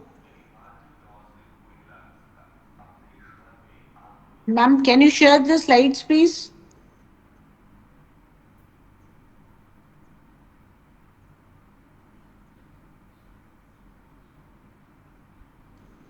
Ma'am, just give me a second. I call her and ask. Okay, okay, okay, okay. Please, please.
Ma'am, there is some network issue at Neha ma'am's end. So I'll share the slide as soon I'll see that. Okay, okay, okay, fine, fine. जी ma'am. Um, but I want to show them the software itself. So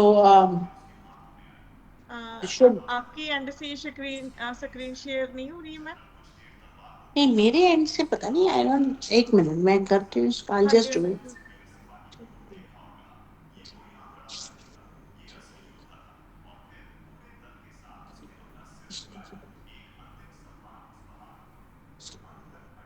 actually मेरा ना अब उस पे नहीं चल रहा ना इट इज नॉट कमिंग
यहाँ से नहीं हो रहा ma'am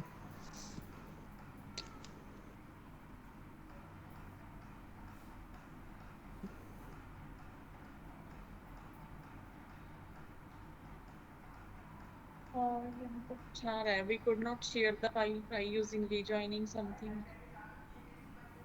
you are also unable to share the slides ma'am Actually, I have not. Should I send you the slides? I have already sent it on. Just a ma'am मेरी email ID है सुनैना गर्ग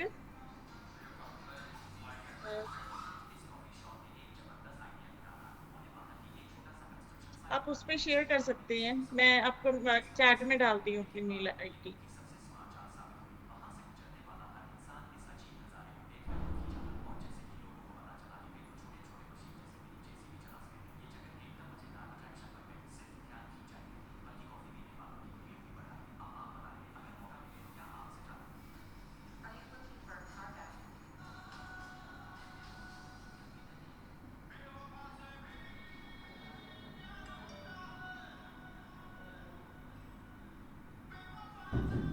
आउँछ साथी लाग्ने हामी त हेर्न नि त ल के भन्ने अब यस्तै हो अर्कोचोटि भेट हुन्छ अरू त नेपालमा मेसेज गर्ने ल पुगेपछि फोन गर्नु नि ल ए होइन ल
व्हाट्सएप ठीक है जी ठीक है मैं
Pooja ma'am, it is shared from my side. Is it visible? Slide is Yes, shared. ma'am. Yes, ma'am. We will.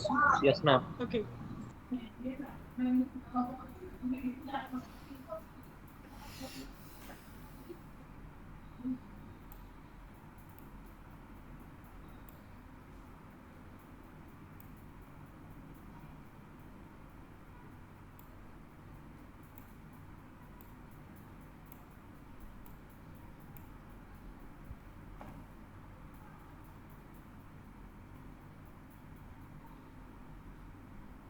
software. It is a SaaS version where we can, have all these commands like data wrangling. Data wrangling is form of plots. It can be bubble plot, Pareto plots. All three-dimensional and two-dimensional structures can be easily detected in the data visualization. We have exploratory data analysis. We have multivariate analysis. All these tools from univariate statistics, bivariate statistics to multivariate statistics are present in this particular software. So how do we so statistical discovery, so software basically for scientists, engineers, and researchers and manager who can use it. It's a very interactive software where we have all the tutorials which are being present inside. Fine, and I'll give you a link where you can listen to all videos and you can learn all tools, not only statistics, machine learning, design of experiments, all different tools can be easily learned by using this particular software. Ma'am, if you can go to the next. Next, ma'am.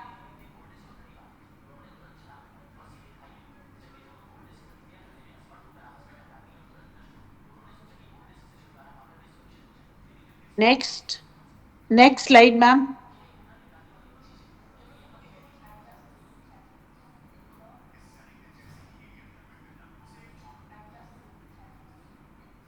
Okay, anyways, uh, Ji ma'am, yes. from my side, it is slide number 30, D2D journey. Should I Yes, move on? data. This, एक minute. Is it You know, visible? you can go ahead for this. Yes, go ahead for this. So Actually, if you from can, मेरी if you तरफ से are, यही slide visible मैंने move करी है. I don't know ये why. आप आगे आगे मूव कर रहे हो मैम. आप एनालिटिकल कैपेबिलिटीज पे आओ. Jump analytical workflow. पीछे जी पीछे ma'am. Analytical workflow is there. पीछे पीछे पीछे इससे भी पीछे. हम्म. This one. हाँ बस बस बस मैम आप यहीं पे रहो. ठीक बिकॉज है आई जी, हैव ठीक है. To show one by Actually one. मुझे Time is ऐसे. less. So हाँ हाँ.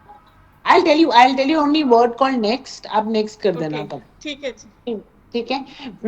So colleagues, if you can see here, we are talking about the process, pre-processing of information.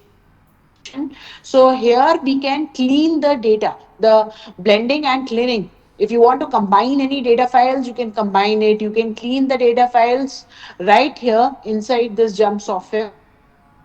First is data access is basically, you have got a lot of sheets. Either the data is on Excel, or the data is on text files, or the data is on CSV files, or the data is on a different software like SAS, SPSS, so many different files. So you can easily import your data files. It is well equipped, by this particular jump software is well equipped by reading all those files. So fine. So we go ahead for data blending, and we go ahead for data cleaning. So I said you pre-processing of data set. We have there are so many lot of commands which you will learn, and you don't need even anybody's help. I'll give you one library where you will just click there, and automatically you'll go to the internet library, and all the complete statistical tools, you can learn all the statistical tools by yourself. After data cleaning, we always go ahead for visualization of the data. One is called as exploration, which is called as EDA, that is exploration of data analysis is being done, where we try to summarize certain things, we try to organize the data set, and then we visualize it by taking the help of either tabulated structure or graphical representations. Fine. So in this software, we have all these capabilities. Students who are into pharmacology, pharmaceutics, and so many other students working on design of experiments. We have a capability in this particular software to work on various experimentations. We have a lot of statistical data modeling techniques. All advanced modeling techniques are also there. Somebody was asking me that he's working on algorithms. So you can, even if you don't have an algorithm, even if you are not developed, you can easily work on predictive modeling and machine learning in this particular jump software. Then to have quality and process engineering, quality control charts are being made up in this software. Reliability analysis is being done. Consumer and marketing research. People are worrying that how the consumer potential is being calculated. So you can do the consumer potential and marketing research where complete reports are also generated. Fine. How to write the report, that also is being given in all the tutorials we have. Automation and scripting. Now, all the script writing, like you, sir, you were asking about the commands. So you can easily, automate it with AI, and you can even write the script and save all the scripts. Fine, inside it, so that the public can also use other, it can be generated and it can be used by various public people. So sharing and communication results, mass customization, and people all over the world. People, WHO is using, FDA is using all this. Even in this US, most of the pharmaceutical companies, they are using all this.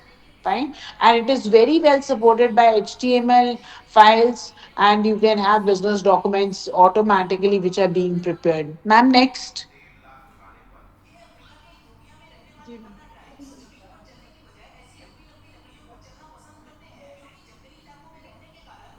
Next, जी next. Ma'am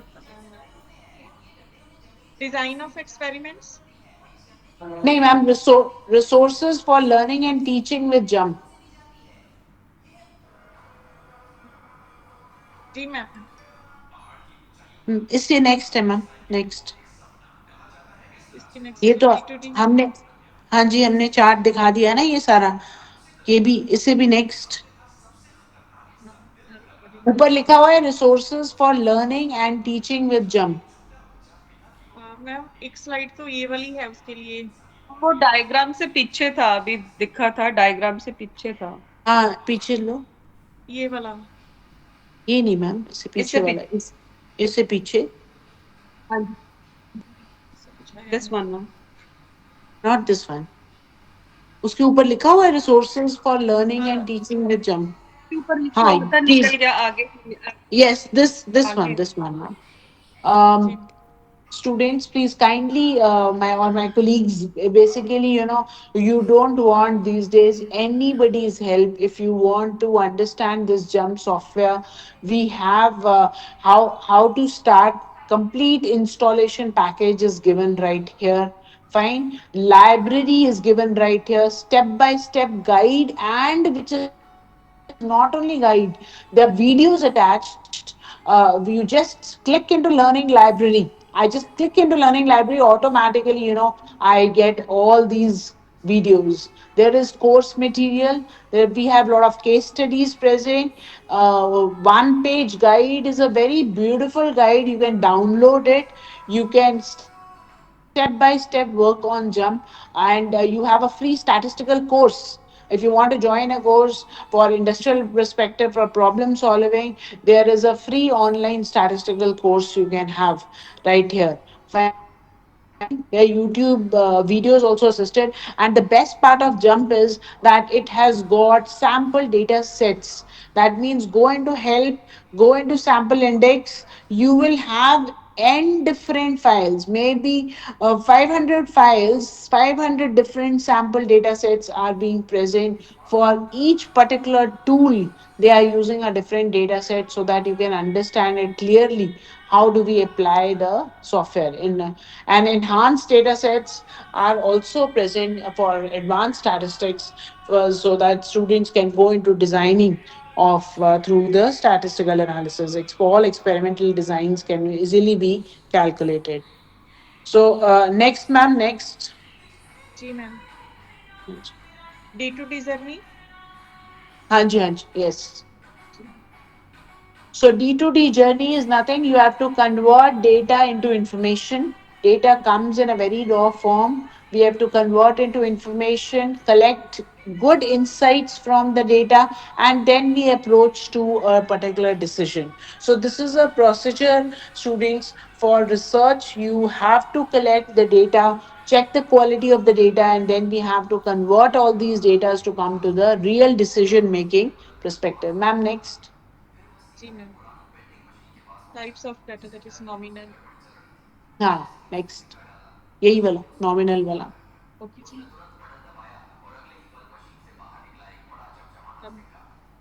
Is it visible? Yeah, yeah, it is visible. नहीं वो next मेरे slide pass is not visible. Actually मेरी D2T तरफ से से nominal मेरी तरफ से यही वाली हो गई, आई थिंक कुछ नेट कनेक्टिविटी इशू होगा है। अच्छा, okay, but it is not visible here for students. It would be. Hmm, I want to show it to students. जी ma'am. This good. So we have different data types. Actually, if a researcher knows that what is the data type he is taking care of, he knows half statistics. So this is nominal data, and in this software, these red signs show an unordered data set. And this data set, for example, you want to take column as gender, blood type, instrument, test results, married, unmarried, disease positive, disease negative, paid, unpaid. So all these data sets are very well supported by, you can graphically present it, you can see the proportions, frequencies, you can go ahead for all probability distributions like binomial, this poison distribution. So all these things can be easily carried on. But first, when we go ahead for a nominal data, the first thing you have to learn is that the column which will give you a nominal data will always give you a red sign. From the data itself, you will see, you will understand that what is the type of data we are covering. Next. जी ma'am. Is it visible? Ordinal? No, it is not visible.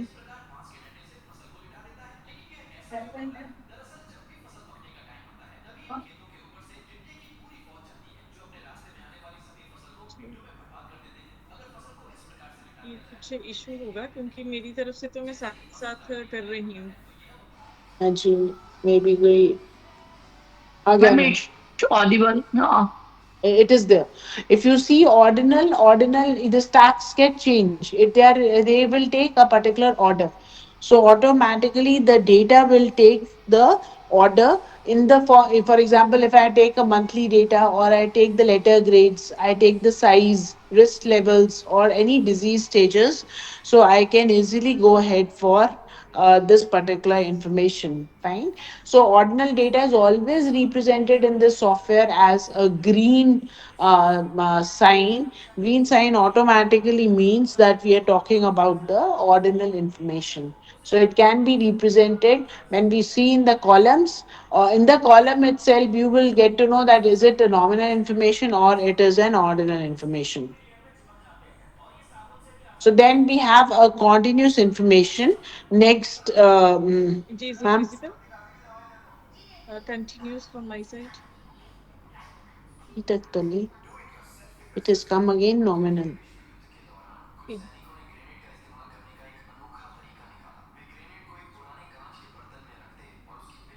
एक second, there's some phone It's call. visible, ma'am.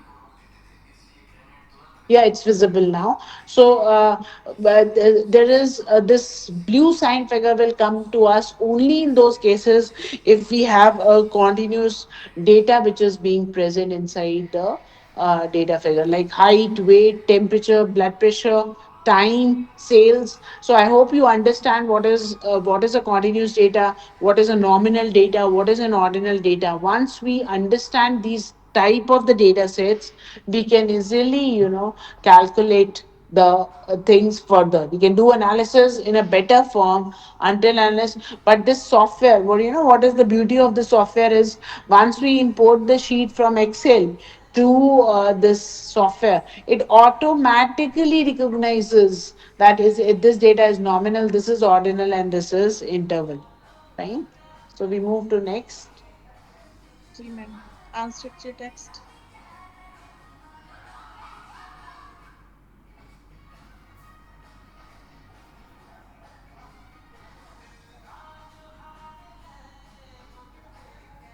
So unstructured text. What do you mean by that? Is sometimes students, we don't get a data. We get a qualitative data, not a quantitative data. So in the qualitative data, how do we display this information? Sometimes I get the symptoms of a particular disease. So if you just look into this, where there are various, it is called thematic coding. So in that case, you want to see what are the customer complaints, employee has given remarks about the organization, patient has given a feedback of a hospital. What is the kind of data structuring we can do is we can take the help of word cloud. So अगर आप नीचे देखते हो, this is nothing but it is the word cloud which is being given to us. Wait a second, there is a call which is coming. Just a second. There's one call which is coming.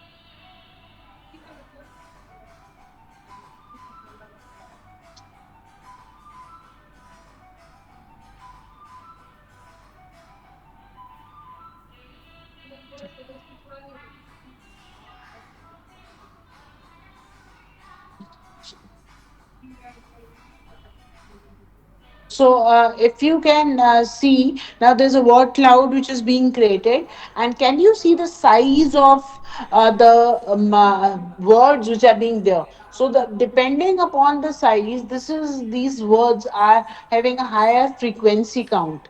So, the software itself, we just feed in the sheet. The software itself, what does it do? It tries to see that which has got a higher frequency, like vasoconstriction, and then edema is there. So increased hypertension is there. All these things, easily we can detect on the basis of taking that help of word cloud, one analysis, but for qualitative analysis, topic analysis, and sentiment analysis, which is there for the qualitative information. Ma'am, please next. जी ma'am. Nominal, ordinal, continuous, unstructured text and multiple response. This slide. Next, you can. There is a table. जी ma'am.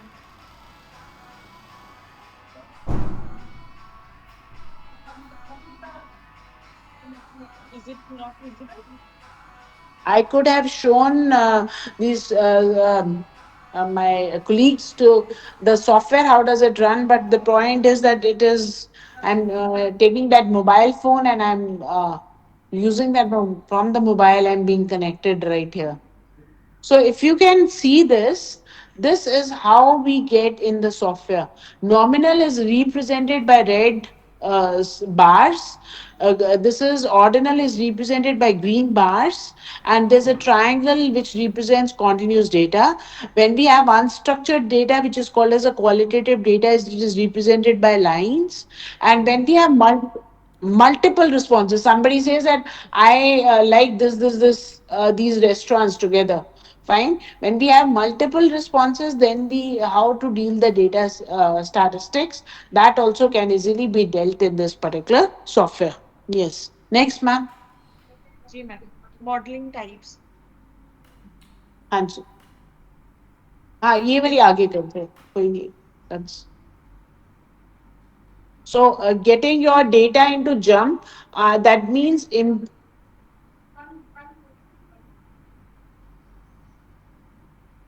Ma'am next कर दो. जी ma'am.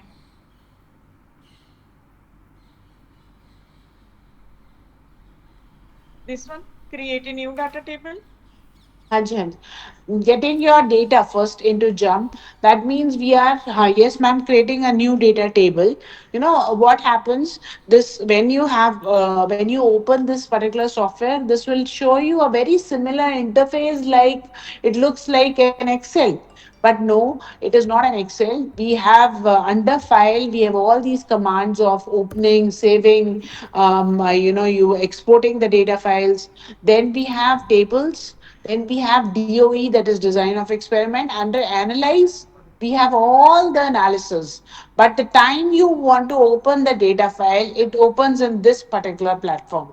So it is giving me column one. So if I want three columns, I will double click on each of the column and I'll get column one, column two, and column three. So we can easily create a new data table inside the jump file.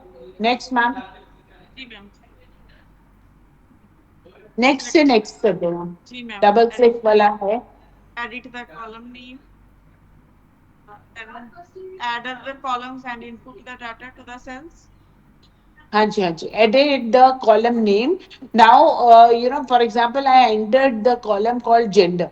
So immediately I have to, now the software is going to recognize it very clearly that this is a nominal, modeling type is nominal, and it is a character information which is being given to us. So, but what you have to do here is, being a person sitting on in front of the software, you have to just check that the modeling type what the software has done, has it entered correctly or not? Is it nominal, ordinal, interval? Has it recognized your columns clearly or not? Next, ma'am.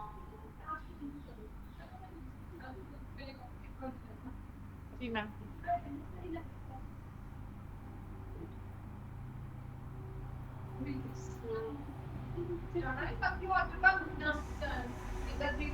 is it visible ma'am? Yes, yes, ma'am. Yes. So I hope I hope everybody can see gender, and he has entered. He will be starting with males, females. He started. We can easily put inside the data set. Can you see all of you a red sign right here in the column panel? This is called as column panel. This is called as a table panel. और नीचे इसके आएगा row panel. So it will talk about all the rows. Here in this column panel, it will talk about all the columns. So we can easily generate तो this मैंने thing. Connect करा हुआ है तो स्लाइड फॉरवर्ड कर रही Next, ma'am.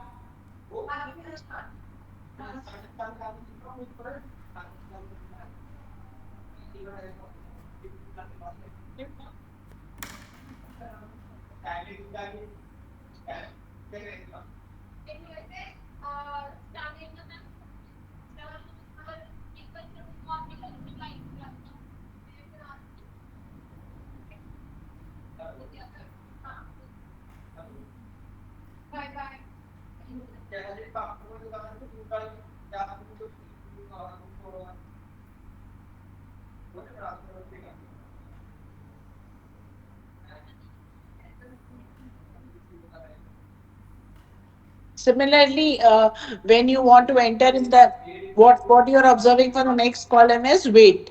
Now, weight is not a nominal variable. What it is, it's a continuous variable. So it will ask you what is the modeling type. The software will feed itself. You don't have to worry with that.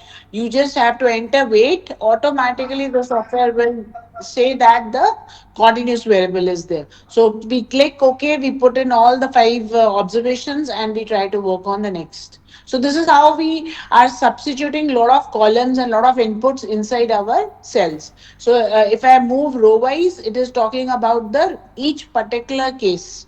And if I move column wise, it is talking about each particular characteristic which is attached to a particular case. Next, ma'am. जी ma'am add other columns and input the data to the हाँ cells. बस आप आगे आ जाओ. अच्छा जी save करना है save अभी सेव करना है. यस, जी एब्सोल्युटली. मैंने वो स्लाइड ओपन कर रखी है अपने स्क्रीन पे I don't know whether it is हाँ मेरे पास स्क्रीन पे है. Okay Okay. See, whenever you have worked on this particular, you have created a new file. You want to save this data file. That's an untitled data file. So, what you will go into save as or save, fine, and automatically a jump file, the dataset file will be created for you. Whenever you want to work, you can. It will be created in the table panel, and automatically whenever you come forward you'll click it and you'll start working on it. Fine, you can save all your things very clearly. Sometimes we have an output where I want a selected output to be saved rather than I don't want the whole output to be saved, so a partial output I want to save. So what I'll do, I'll take a help of a toolbar. So there is, if you can just observe, there are tools written right here. Under tools, we have numerous tools where there is a fat plus sign. I click on the fat plus sign and automatically that particular area gets selected. So I'll put it into Word or my PowerPoints wherever I want to display it. I can do it. Fine. So you can open the text files, you can open the jump files. Ma'am, you can move a little faster and show them one by one. जी ma'am हाँ जी एक एक करके थोड़ा import open Excel file yeah. You can import all different see CSV files, text files, PDF, SPSS, all files can be imported here. Fine. You can open them any point in time and sample files also. Sample files are there inside this jump software.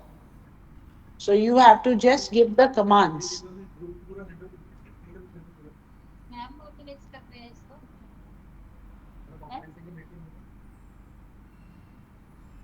Ma'am, you slowly move and okay ma'am just on the slide copy and paste data into a data table yes. So ultimately, what we'll do here is we sometimes we import the data and sometimes we just want to import two, three columns. So we can even do it by copy and pasting the data. But there is the important thing which other softwares don't have is they have a command which is copy and paste with the column names. So you can easily take the column names from there and you can easily paste in the jump software.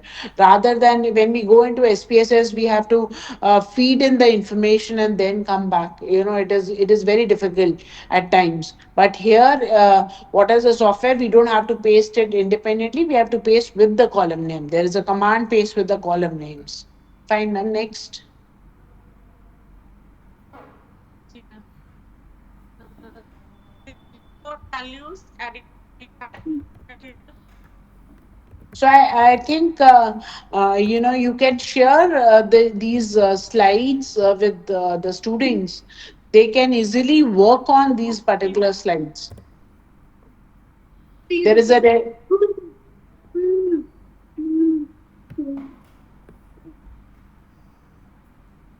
So we can, students or my colleagues, what we can do here is we can have first, we are talking about data processing can be done, pre-processing we call it, and then we can transformation also comes into pre-processing only. Then we go into descriptive statistics. Descriptive statistics will talk about the normality and the hypothesis, distribution, normality, and testing the hypothesis will come. We can have organized and meaningfully we can come out with a particular data. So we have those commands. I have beautifully made those the slides from the particular SAS organization we got these. So we have a license also for this particular software right here in Niper.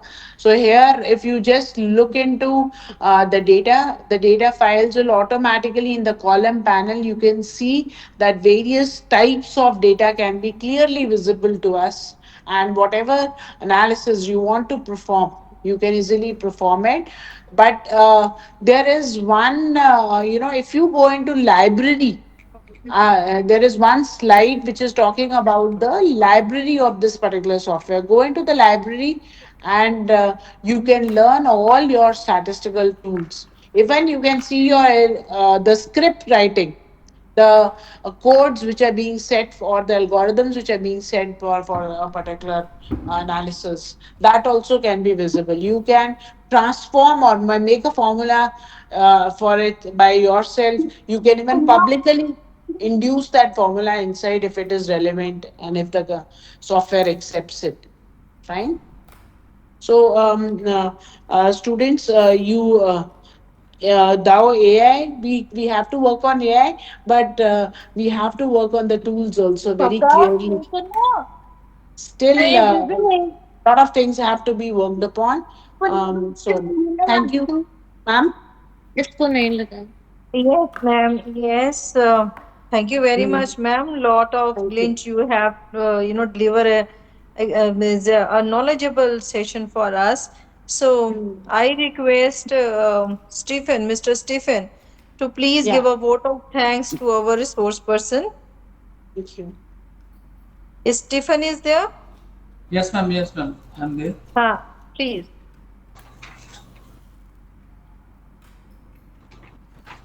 So Stephen is our research scholar, ma'am. Okay, great. All the best. Do Yeah. well with that. Thank you.